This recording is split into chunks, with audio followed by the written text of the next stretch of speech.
Here's a quick video of the Sub-Zero Teardrop trailer. You're looking at the front of it here.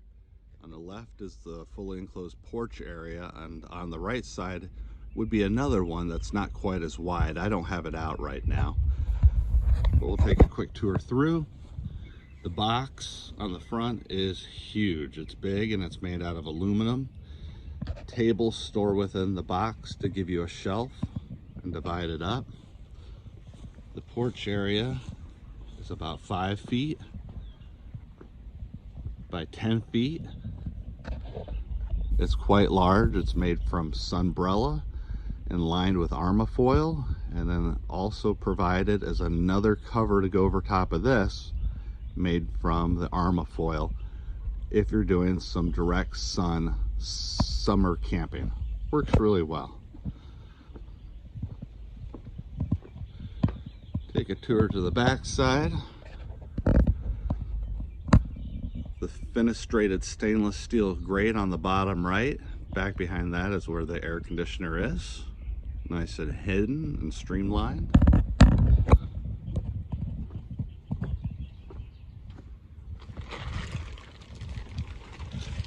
Inside, we'll take a little tour around the porch here. You can see the Armafoil lined. That'll keep you warm in the winter, keep it darker out of the sun. Also make it so you're not shadow boxing people at night when you have the light on. Also in here is another stainless steel table. Up overhead is what I call the attic area. This is where you store the porches. And also the solar cover. And there's some of the solar wires up there as well for the solar on top, which totals 900 watts. Here's the head of the bed. It's a queen size bed. There you can see the window coverings. These are insulated window coverings designed to diffuse the air when it comes in, so the air is not blowing directly on you. The window covering is also a window as well, so you can look out. There's a fan up top for the ventilation. Up at the front here you also have a light. 12-volt outlets on both sides of the bed. AC remote. Another window covering here. And here's the back of the trailer. Quite large. They designed this to hold a lot of winter gear. This box you see at the foot of the bed, this is the electronics box. It holds the batteries, solar charge controller, and you can put some other things in there. There's plenty of room left in that as well if you'd like to store stuff. On the left you see the AC. Above that is another storage shelf. You have 110 volt here, and also back on the front is another 110 volt as well.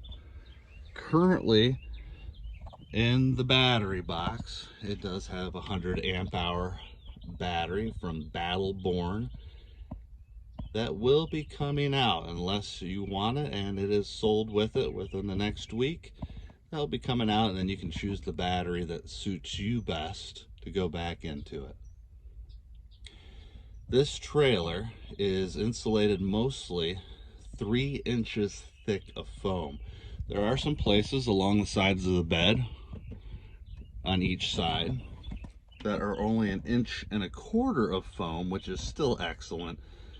But like what you see here, all the white portion in the back, the blue, the roof area, and all the way right down to the front is all 3 inches thick. Underneath you have 1.5 inches to 2 inches of foam, and it works extremely well for cold and hot climates.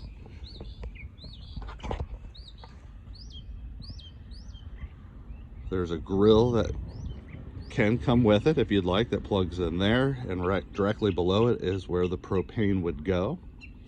There are a couple legs on the back, stabilization and leveling legs that also drop down that can be used. There are 210 volt outlets on both sides of the trailer, located conveniently by the door. And then the power going into the trailer, if you're using shore power, is right on the back there. It's got aluminum rims. It has a torsion axle, so you won't have any clatter from the springs. And the majority of what you see on the top there and off the rear is all made from epoxy and fiberglass. The top area ventilates with vents and drains at the front and the rear, and then higher vents up on the sides here to where naturally the heat can rise and come out of the inside of the attic area. The solar panels are all rich solar panels. There's 900 watts of them, and it works extremely good to produce a lot of power. If you have any questions, please contact me.